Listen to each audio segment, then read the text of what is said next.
pasal 2 ini sudah sering kita pelajari, Bapak Ibu mungkin sudah sering baca ayat ini dan juga sering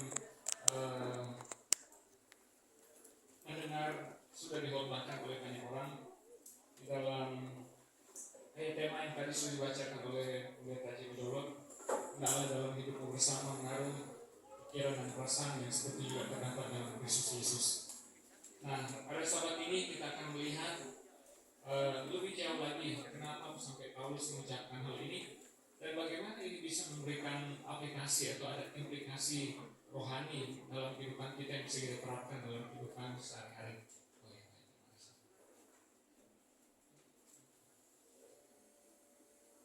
Baik, sebelum kita lanjut mari kita berdoa. Bapa kami di sorga, terima kasih pada selamat hari ini. Kami diberi kesempatan untuk boleh datang dan menyembah Engkau. Kami rindu untuk boleh mendengarkan firman-Mu. Kami mohon Tuhan tolong bantu kami supaya ketika kami mendengarkan firman-Mu, kami boleh diubahkan, kami boleh mengambil keputusan untuk mengasihi Tuhan dan mengasihi sesama kami. Kami boleh memuliakan Tuhan dalam kehidupan kami sampai Yesus datang. Terpujilah nama Tuhan di dalam nama Yesus. Amin. Judul renungan kita atau judul khotbah pada siang hari ini adalah pikiran Kristus. Saudara, beberapa waktu yang lalu dan saya kira sampai sekarang ini juga masih kita dihebohkan atau mungkin masih mengalami ya, ada beberapa yang masih sakit, tapi memang ya puji Tuhan sekarang sudah lebih istilahnya lebih ringan lah ya. Tetapi 2-3 tahun yang lalu dari tahun 2020 ya, mungkin 1-2 tahun lah ya, 1-2 tahun yang lalu penyakit COVID-19 ini sangat mengerikan. Ya kita menjadi takut dengan barang ini. Ya, tapi puji Tuhan oleh karena setelah lewat waktu mungkin sudah ada kekebalan tubuh sudah dibangun dalam tubuh kita masing-masing sehingga tidak seperti yang lalu lagi. Tetapi pada waktu muncul dan kemudian menjadi kasus makin meningkat, maka semua orang pada takut. Dan dalam ketakutan itu orang mencari obat, mencari jalan keluar bagaimana cara supaya tidak terkena atau ketika sakit boleh sembuh. Ya, itu sebabnya orang mencoba cari jalan. Ada yang mencoba cari jalan dengan pengobatan alami, ada yang mungkin obat-obatan yang sebenarnya mungkin bukan obat yang benar tapi dipaksakan supaya bisa sembuh. Dan kemudian ditemukan vaksin, bagaimana cara supaya mencegah jangan sampai terjadi atau membangun kekebalan. Nah, saudara, dalam gereja ada banyak penyakit. Dalam gereja ini ada banyak penyakit. Ada yang tidak mau bersama-sama dengan komunitas, hidup sendiri padahal bersama-sama dalam gereja. Ada yang gerejanya tidak bergerak atau statis, tidak bergerak atau hanya berhenti di tempat. Ada juga yang pemimpin yang selalu ingin cari posisi.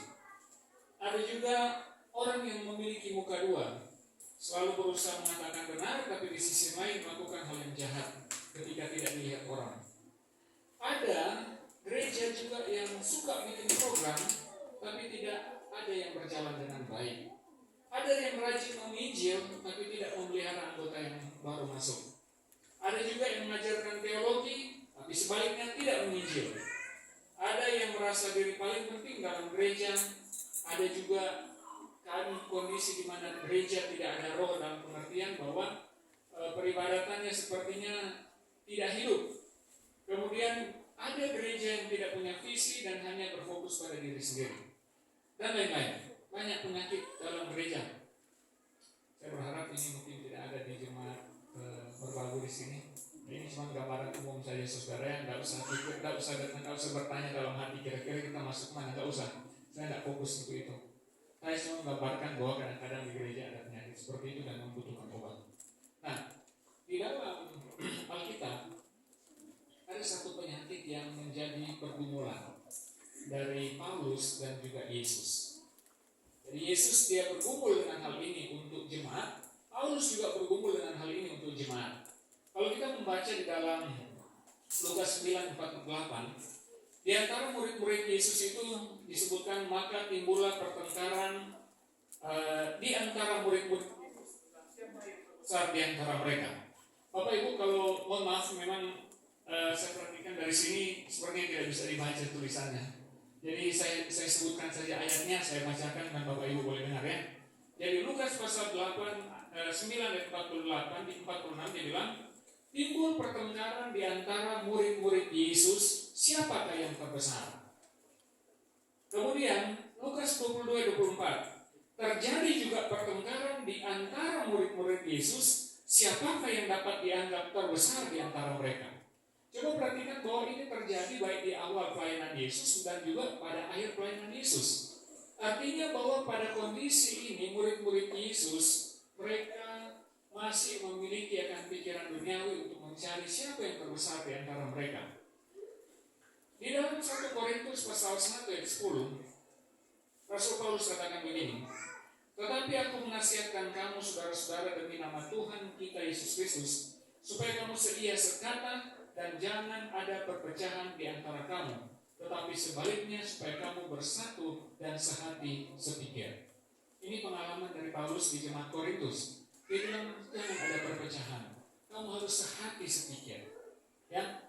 Kemudian Filipi pasal 4 ayat 2, dia bilang Eudia kunasihati dan Sinteke kunasihati supaya sehati sepikir dalam Tuhan. Kemudian kita membaca di dalam Yohanes pasal 17 ayat 11. Coba kita baca Yohanes 17 ayat 11. Kalau ada yang punya Alkitab boleh baca sama-sama. Yohanes pasal yang ke-17 ayat yang ke-11. Sudah dapat semua? Sudah dapat? Silakan buka Alkitab kita. Saudara yang punya Alkitab boleh baca sama-sama. Yohanes 17 ayat yang ke-11. Sudah dapat? Kalau sudah dapat, mari kita baca sama-sama. Di bagian yang kedua ya, mulai dari kata ya Bapa yang kudus, kita baca sama-sama. Ya Bapa yang kudus, peliharalah mereka dalam namamu, yaitu namamu yang telah Engkau berikan kepadaku, supaya mereka menjadi satu sama seperti kita. Perhatikan bahwa ya, supaya mereka menjadi satu. Nah, saudara, pergumulan Yesus ini ketika hal itu tidak terjadi atau kesatuan tidak terjadi, maka itu pasti akan muncul yang sebaliknya dan merupakan penyakit yang sangat membahayakan dalam gereja, yaitu apa? Disunity atau perpecahan. Ya, perpecahan ini sangat berbahaya sekali. Kenapa terjadi perpecahan dalam gereja? Perpecahan terjadi itu biasanya perpecahan itu pasti ada perselisihan juga ya. Ada yang ingin menjadi yang terbesar, ada yang ingin supaya menjadi orang yang selalu didengar, ada yang orang yang ingin supaya menjadi yang selalu didahulukan, ada yang merasa diri paling berjasa, ada yang merasa diri paling penting. Dan akibat daripada perpecahan tersebut, akibat daripada hal-hal ini adalah terjadinya kelompok-kelompok dalam gereja. Saya tadi pagi datang, saya bertanya sama pendeta, gimana kondisi jemaat di sini? Dia bilang, puji Tuhan, jemaat di sini baik-baik. Katanya bersatu, Pak, puji Tuhan. Begini saudara, kalau saudara baca ini slide ini, tidak usah khawatir, saya sementara seakan-akan mau mencari kawan. Kita akan belajar kita bersama untuk melihat siapa tahu ini menjadi antisipasi ke depan dan semoga tidak jadi seperti yang saya tuliskan di sini. Nah, coba kita perhatikan. Paulus dia melihat bahwa kalau jemaat bersatu maka tidak perlu takut dengan lawan. Kita baca Filipi pasal 1 ayat 27. Filipi pasal 1 ayat 27 dia bilang begini. Bahwa ayat bagian B, bahwa kamu teguh berdiri dalam satu roh dan sehati sejiwa, berjuang untuk iman yang timbul dari berita Injil dengan tiada digentarkan sedikitpun oleh lawanmu. Jadi kalau jemaat lagi bersatu, jemaat lagi dalam kondisi bekerja sama, bersatu padu dalam melaksanakan pekerjaan Injil, di sini dalam pekerjaan Injil, maka tidak ada yang perlu digentarkan. Bagaimana kita tahu pengalaman seperti itu ya dalam pelayanannya. Kalau jemaat bersatu, tidak perlu takut dengan tantangan yang ada di luar. Nah, tapi masalahnya adalah begini. Paulus melihat bahwa jika jemaat hidup satu roh, sepikir, tidak perlu takut dengan lawan atau perlawanan yang dari luar, implikasinya atau dengan kata lain bahwa Paulus melihat perlawanan yang dari luar itu, kalaupun itu tidak ditakuti, maka ada satu hal yang menjadi kekhawatiran dari Paulus yang tadi, yaitu kalau jemaat tidak memiliki satu roh dan satu pikiran, atau dengan kata lain perpecahan. Ini yang Paulus sangat takutkan. Ya, kalau seandainya dalam jemaat tidak memiliki satu roh, tidak memiliki sepikiran, maka akibatnya adalah perpecahan. Apa akibat dari perpecahan, saudara? Kalau saudara, saya kira bapak-bapak, saya lihat sini banyak orang-orang yang sudah senior ya, dan saya yakin dalam perjalanan iman saudara sudah melihat ke belakang bagaimana perjalanan kehidupan baik pribadi, keluarga maupun secara jemaat. Kalau ada disunity di dalam jemaat, maka kemungkinan besar ini akan terjadi. Tidak ada kedamaian dalam gereja. Saya mau tanya, saudara mau datang gereja untuk damai atau tidak? Mau datang bergaul dengan orang lain untuk damai atau tidak dalam jemaat? Siapa yang suka hidup tidak damai? Ada di sini kan? Setiap hari cuma jadi pikiran, aduh kenapa sih saudara ini? Aduh kenapa saudara ini begini? Kenapa? Aduh saya benci sekali, saya tidak mau datang ke gereja kalau dia ada di gereja, misalnya seperti itu. Tidak damai kan? Itu terjadi kalau ada disunity. Ya, kadang-kadang juga ketika kita mengalami disunity atau perselisihan dalam gereja, ketahui Pak, bahwa gereja tidak bisa menjalankan misi. Tadi saya dengar doa dari Bapak Michael. Bapak Michael Retonan. Oke. Ada teman saya pendeta Retonan, mungkin bersaudara kan? Oke. Yang saya mau sampaikan adalah begini. Tadi saya dengar Bapak Michael Retonan berdoa tentang pelayanan dari gereja, yang penginjilan, pekerjaan penginjilan. Ada beberapa tempat, saya dengar empat kegiatan mungkin ya. Nah, yang saya mau bilang bahwa kalau terjadi disunity, maka pekerjaan tersebut tidak bisa dijalankan. Dan lebih parah lagi adalah kalau terjadi disunity itu, maka kita akan gagal untuk mewakili Yesus di dunia ini. Saya datang tadi dengan istri, parkir mobil di situ, saya lihat ternyata di sebelah sini masjid ya. Dan Bapak Ibu di sekeliling sini adalah mungkin saya pikir ini paling banyak orang sekitar sini adalah mereka yang non Kristen. Iya kan? Nah, kalau seandainya terjadi disunity di dalam jemaat, maka problemnya adalah saudara dan saya tidak bisa untuk menjadi wakil Kristus di tempat ini. Ya, kita tidak bisa menjadi wakil Kristus kalau terjadi disunity di tempat ini. Ya. Bayangkan kalau seandainya orang-orang di sekitar melihat ada pertengkaran dalam gereja ini. Gimana masalahnya? Bagaimana pandangan mereka? Mereka pasti akan bilang, gimana ini orang-orang Kristen ini? Katanya mengikuti Yesus. Tapi kenapa mereka berlaku tidak benar? Misalnya saling berkelahi satu dengan yang lain. Saya tidak tahu bapak-bapak punya latar belakang gereja ini. Mohon maaf, saya tidak pernah tanya sama pendeta Dolo juga. Cuma maksud saya lebih membawakan sesuatu yang sifatnya general. Nah, saudara, di dalam buku Filipi ada resep. Bagaimana supaya mencegah disunity? Bagaimana supaya tidak terjadi perpecahan di dalam jemaat? Mari kita buka di dalam Alkitab saudara di buku Filipi pasal 1 dulu. Kalau Bapak Ibu membaca Filipi pasal 1, di pasal 1 itu Paulus dia menyampaikan isi suratnya kepada jemaat Filipi dengan nada gembira. Dia bilang, aku bersuka cita, aku selalu mengingat engkau dalam doaku, ya. Dan kalau kita membaca keseluruhan dari pasal 1 sini, maka di sana ditekankan tentang Kristus. Di bagian awal Paulus kasih tahu bagaimana dia membawakan Injil Kristus sampai di istana. Kemudian di bagian selanjutnya Paulus katakan bahwa Paulus ingin hidup dan mati bagi Kristus. Dan kemudian di ayat yang ke-27 tadi saya sudah sempat baca, Paulus dia kasih tahu kerinduannya untuk bertemu dengan jemaat Filipi, tetapi dia kasih tahu seperti ini. Hanya hendaklah hidupmu berpadanan dengan Injil Kristus. Di ayat sebelumnya saudara membaca tentang bagiku hidup adalah Kristus dan mati adalah untuk. Dan kemudian Paulus bilang, kalau misalnya saya masih hidup, saya rindu bertemu dengan kamu. Tapi Paulus bilang, sementara saya masih ada di penjara ini, saya berharap ini, hendaklah hidupmu berpadanan dengan Injil Kristus. Dia bilang hidupmu hendaklah berpadanan. Kalau bilang berpadanan itu berarti apa? Sejalan. Jangan kontras, jangan berlawanan arah. Ya, dia bilang hendaklah hidupmu berpadanan dengan Injil Kristus dalam hal apa? Coba kita perhatikan, dia bilang supaya apabila aku datang, aku lihat. Apabila aku tidak datang, aku mendengar bahwa kamu teguh berdiri. Jadi bilang kamu semua teguh berdiri dalam hal apa? Dalam satu roh dan sehati sejiwa berjuang untuk iman yang timbul dari berita Injil. Harapan Paulus, Paulus bilang kalaupun saya mau datang di jemaat kamu, saya berharap dari sekarang biarlah hidupmu berpadanan dengan Injil.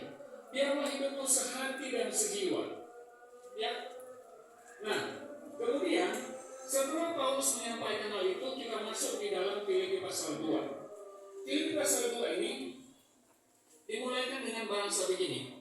Jadi karena dalam Kristus ada nasihat, ada penghiburan kasih, ada persekutuan roh, ada kasih mesra dan belas kasihan.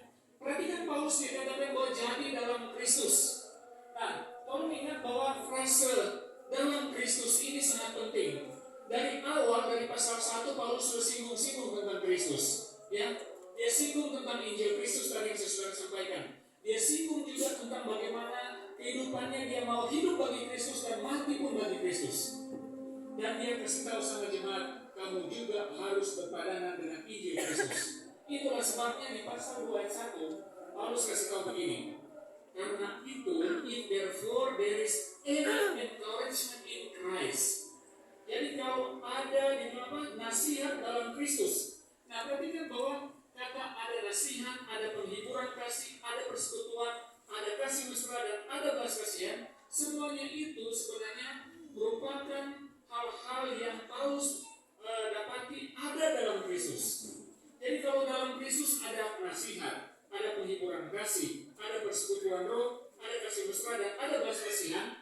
Paulus bilang di ayat yang kedua, make my joy complete, atau dia bilang sempurnakanlah sukacitaku. Karena dalam Yesus ada semua kualitas-kualitas kasih, ya. Dalam hal hubungan satu dengan yang lain, Paulus bilang, saya mau kalian sempurnakan sukacita. Kita baca di dalam Filipi 1 ayat 4. Saudara punya Alkitab, baca Filipi 1 ayat 4, boleh baca? Filipi 1 ayat 4, boleh tolong baca. Sama-sama kita baca. Dan setiap kali aku berdoa untuk kamu semua, aku selalu berdoa dengan sukacita. Filipi 1 ayat 4 dia bilang, saya selalu berdoa dengan sukacita. Filipi 2 ayat 2 dikasih tahu, sempurnakanlah sukacitaku. Maksudnya apa? Dia bilang, saya mau bikin saya punya sukacita bukan cuma karena saya berdoa buat kamu, tapi saya mau juga sempurna sukacita kalau saudara-saudara hidup sehati sepikir dalam satu kasih, satu jiwa, satu tujuan. Saudara, saya melayani jemaat tadi disampaikan oleh pendeta Dolot bahwa sudah kurang lebih 11 tahun kami melayani jemaat sebelum kami akhirnya di Unai. Dan saya sudah mendapati pengalaman pelayanan bagaimana kadang-kadang sakit kepala kalau misalnya lihat jemaat itu orang ada bilang berkelahi atau berselisih atau berkelahi, ya.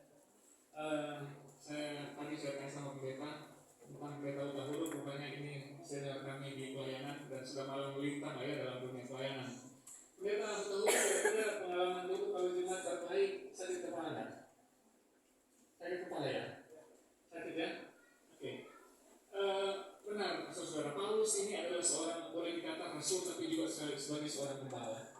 Dia bilang, saya punya sukacita jadi sempurna kalau saudara dia punya bahasa lain adalah tidak berkelahi.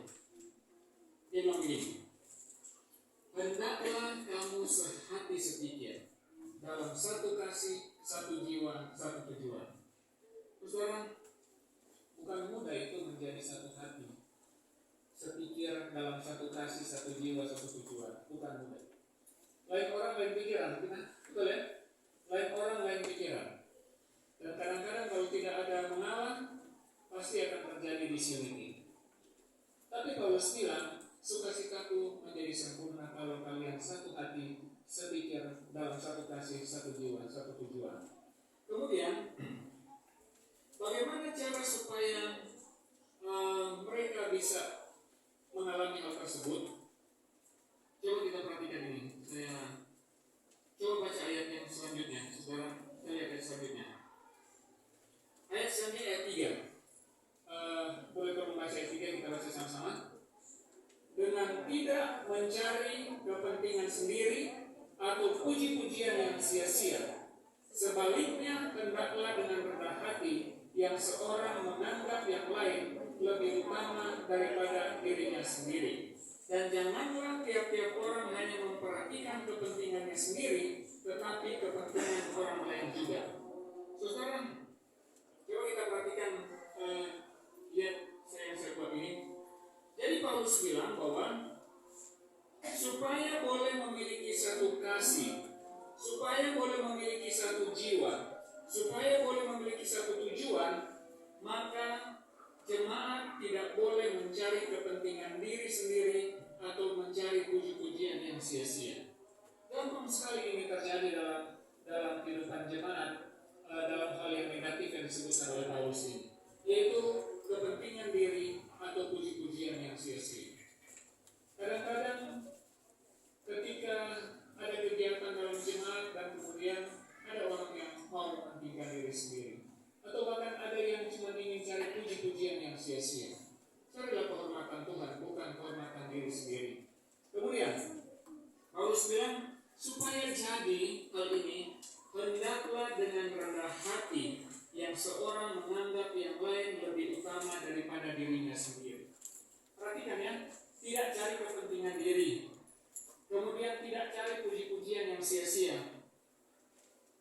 Memang kadang-kadang kita alami ya dalam hal ini ya. Sudah kerja baik-baik, sudah kerja dengan sangat capek, tidak ada yang mau puji juga, tidak ada juga yang mau hargai. Ini jadi masalah. Tapi sebenarnya kalau kita lakukan pekerjaan untuk Tuhan, kita tidak perlu cari puji-pujian tersebut. Biarlah Tuhan yang dipermuliakan. Dia begitu kan? Menurut prinsip dasar Alkitab, bahwa Tuhan saja yang menerima segala kemuliaan.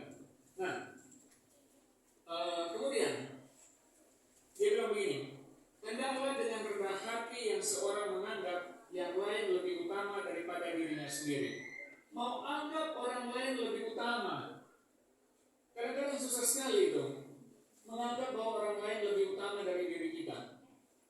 Sedangkan mungkin kita melakukan hal yang kita rasa lebih baik, atau mungkin status sosial kita lebih baik, atau mungkin posisinya di jemaat lebih baik.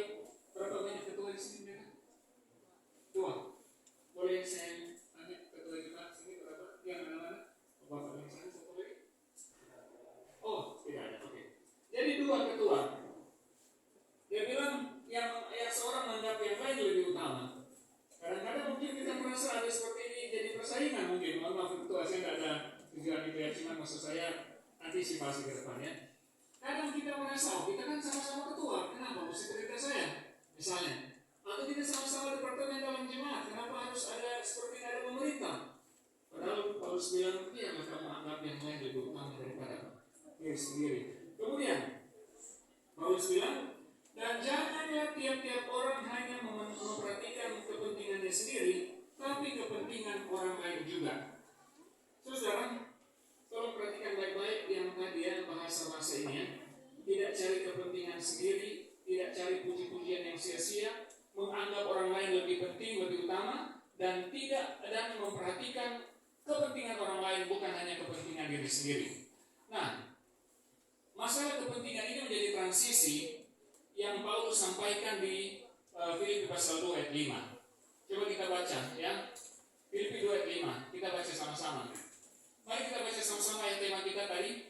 Hendaklah kamu dalam hidupmu bersama menaruh pikiran dan perasaan yang terdapat juga dalam Kristus Yesus.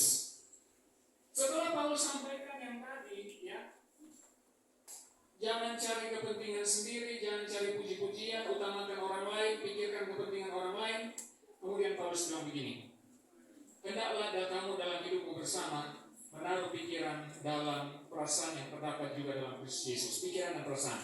Sebenarnya bahasa asli daripada kalimat ini simpel. Dia punya bahasanya cuma ini, yang kalau saudara lihat yang warna biru ini. Think this in you, which is also in Christ Jesus. Dia punya bahasanya cuma simpel. Pikirkan hal ini di dalam kamu yang juga ada dalam Kristus Yesus. Pikirkan. Atau mungkin kita punya bahasa yang lain, tolong pikirkan pikiran Kristus. Bahasa Indonesianya dielaborasi jadi, hendaklah kamu dalam hidupmu bersama menaruh pikiran dan perasaan.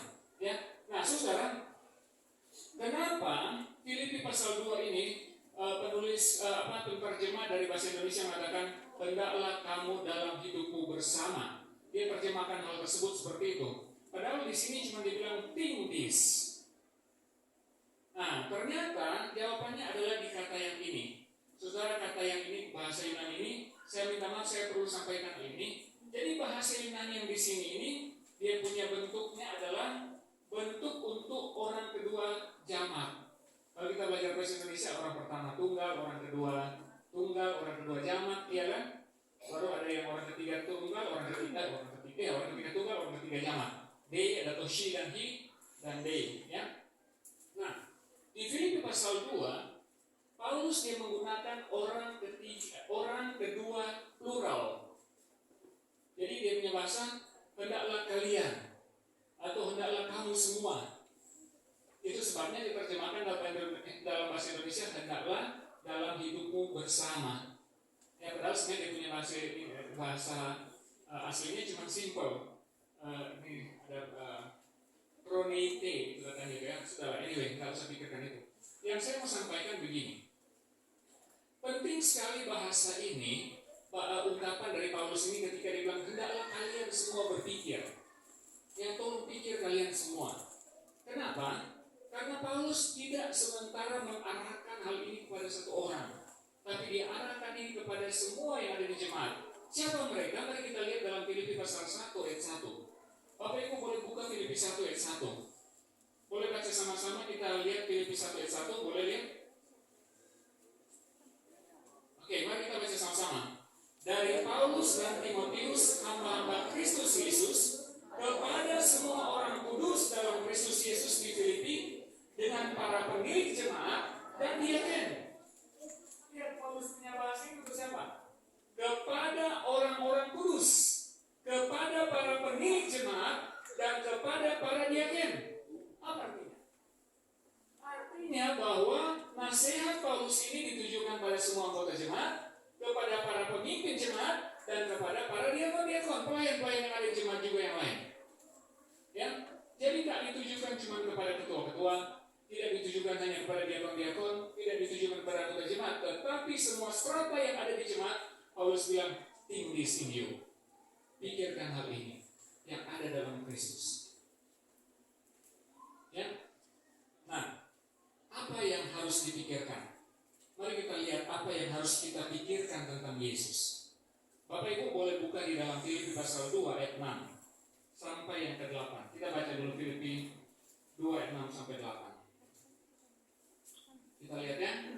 Dia bilang, yang walaupun dalam rupa Allah tidak menganggap kesetaranya dengan Allah itu sebagai milik yang harus dipertahankan, melainkan telah mengosongkan dirinya sendiri dan mengambil rupa seorang hamba dan menjadi sama dengan manusia, dan dalam keadaan sebagai manusia ia telah merendahkan dirinya dan taat sampai mati, bahkan sampai mati di kayu salib. Ya, ayat 8 dulu. Coba kita perhatikan. Saudara, dia bilang Yesus dalam rupa Allah, tapi dia tidak menganggap kesetaranya sebagai milik yang harus dipertahankan. Tadi kita belajar, dia bilang jangan ada kepentingan diri sendiri. Yesus tidak memikirkan dia punya kepentingan diri sendiri. Walaupun dalam rupa Allah dia tidak pertahankan hal tersebut, tapi dia apa? Dia rela untuk menanggalkan akan keserupannya dengan Allah. Ya. Filipi 2:6 ini, saudara perhatikan ayat 6 ini. Dia bilang, walaupun dalam rupa Allah tidak menganggap. Saudara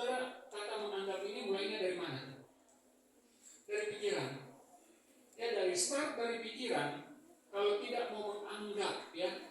Jadi artinya ketika pikiran disucikan, maka tindakan pasti akan disucikan. Begitu kan? Dalam kehidupan manusia. Nah, Yesus dia tidak menganggap kesetaranya dengan Allah, tetapi dia apa? Dia mengosongkan dirinya sendiri dan kemudian mengambil rupa seorang hamba. Saudara, pertama, Yesus tidak menganggap kesetaranya, dimulai dari pikiran. Kedua, Yesus mengosongkan dirinya. Mengosongkan dirinya artinya bahwa itu adalah tindakan lanjutan daripada tidak menganggap kesetaranya dengan Allah dan siap untuk menjadi apa? Siap untuk menjadi seorang hamba. Apa maksud dari menjadi seorang hamba? Menjadi seorang hamba bagi orang Kristen saat ini sepertinya makna positif, ya. Makanya lagu-lagu menggunakan kata hamba, kemudian kita berdoa, hambamu ya Tuhan, gitu kan?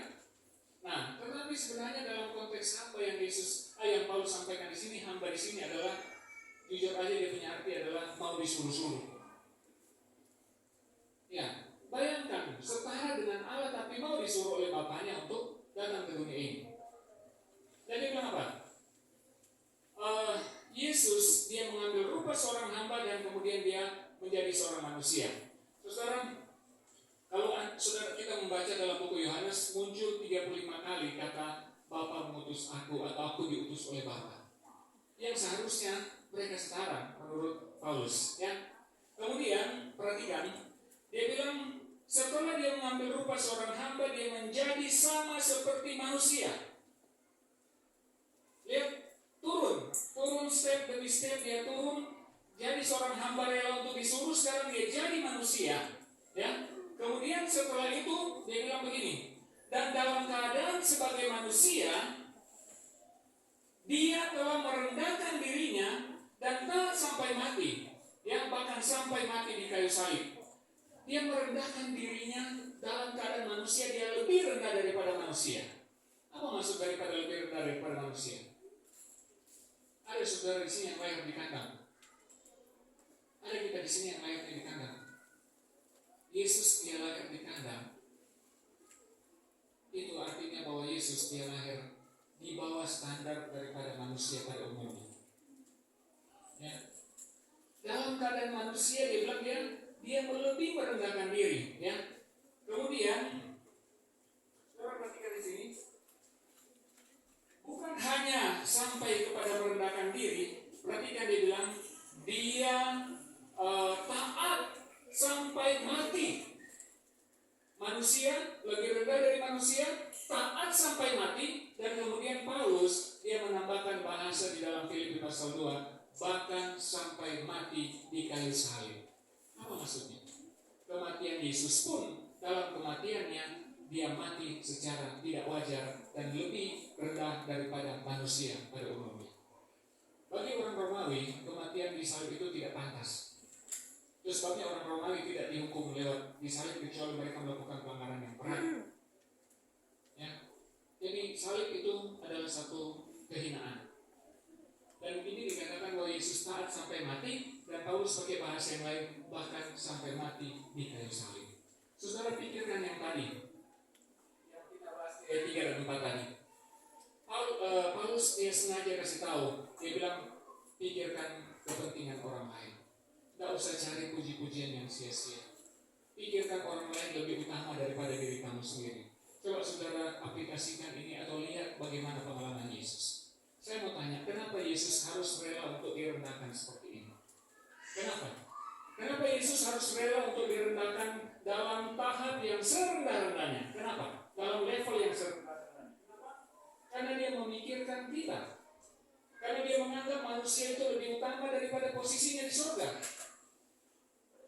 Karena dia menganggap kita ini berharga. Dia rela meninggalkan surga, kemudian surga demi saudara dan saya. Dan dia mau supaya saudara dan saya memiliki akan pikiran ini dalam kehidupan kita.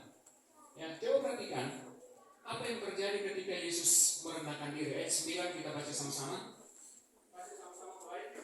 Itulah sebabnya Allah sangat meninggikan dia dan mengaruniakan kepadanya nama di atas segala nama, supaya dalam nama Yesus bertekuk lutut segala yang ada di langit dan yang ada di atas bumi dan yang ada di bawah bumi, dan segala lidah mengaku Yesus Kristus adalah Tuhan bagi kemuliaan Allah Bapa. Ini yang kadang-kadang disalah mengerti atau kadang-kadang tidak menjadi perhatian dari banyak orang dalam kehidupan berjamaah. Kadang suka mencari kehormatan diri. Tetapi ketahuilah bahwa kita perlu belajar dari Yesus. Yesus sendiri bilang begini, belajarlah padaku karena aku lemah lembut dan rendah hati, dan jiwamu akan mendapat ketenangan. Kita belajar dari Yesus tentang kerendahan hati. Kita belajar dari Yesus tentang lemah lembutan. Yang kemudian Yakobus 4 ayat 10 dia begini, rendahkanlah dirimu di hadapan Tuhan dan Ia akan meninggikan kamu. Kemudian 1 Petrus 5 ayat 6 dia bilang, karena itu rendahkanlah dirimu di hadapan tangan Tuhan yang kuat, supaya kamu ditinggikannya pada waktunya. Ini yang saya mau kita pikirkan pada siang hari ini. Mari kita pikirkan pikiran Kristus. Dia rela untuk merendahkan diri. Dia rela untuk meninggalkan akan kemuliaannya dan datang ke dunia karena dia menganggap saudara dan saya itu penting. Ya, dia tanggalkan segala kemuliaan dan mengambil rupa seorang manusia yang sangat hina. Saudara, pada sahabat hari ini saya mau kembali kepada pertanyaan awal. Apakah saudara ingin ada kedamaian dalam jemaat? Ada? Apakah saudara ingin ada persatuan dalam jemaat sehingga boleh melakukan pekerjaan tugas pekerjaan penginjilan yang ada di jemaat ini? Ada? Suka? Kalau mau kita melakukan kalau kita suka supaya kondisi tersebut jadi dalam kehidupan jemaat kita, saya mau mengajak kita untuk memiliki pikiran Kristus, untuk mau merendah diri satu dengan yang lain, untuk menganggap yang lain lebih utama daripada diri kita sendiri, dan tidak perlu untuk mencari puji-pujian yang sia-sia. Semoga pelajaran hari ini boleh menjadi kekuatan bagi kita semua. Semoga kita semua boleh menjadi kedamaian satu dengan yang lain, dan kita boleh mengasihi satu dengan yang lain dalam jemaat ini, dan Tuhan dipermuliakan, banyak jiwa yang boleh selamatkan dalam jemaat ini. Saya dalam nama Yesus. Amin.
kami di sorga, pada siang hari ini kami belajar tentang pengalaman merendahkan diri dari Yesus.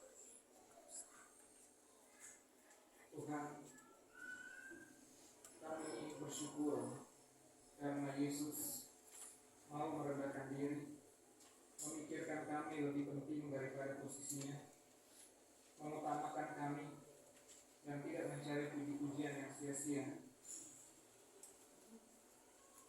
Ketika Yesus merendahkan diri, kami manusia boleh diselamatkan.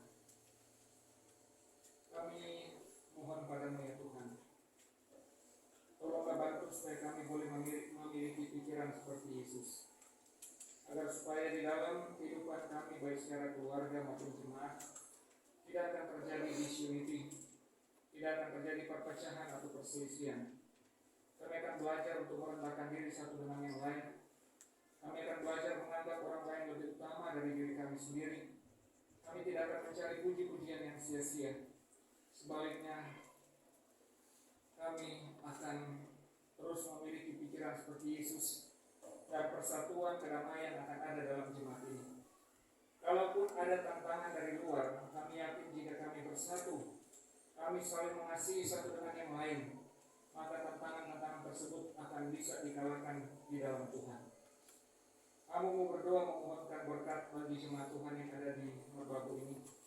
Bapak tolong berkati baik pendeta, baik ketua-ketua, pemimpin departemen, sampai kepada semua anggota jemaat. Biarlah mereka akan selalu diliputi dengan kasih Kristus satu terhadap yang lain, dan biarlah mereka boleh mendapatkan persatuan, sehingga pelayanan pekerjaan Tuhan di tempat ini akan berjalan dengan baik, banyak jiwa-jiwa yang akan boleh diselamatkan.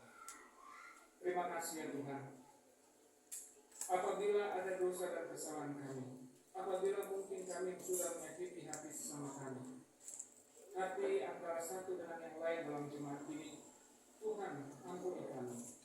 Dan biarlah dijauhkan dari diri kami kebencian, tapi berikan kepada kami kasih yang seperti Kristus, rela berkorban demi orang lain, dan Tuhan yang akan dipermuliakan dalam kehidupan kami.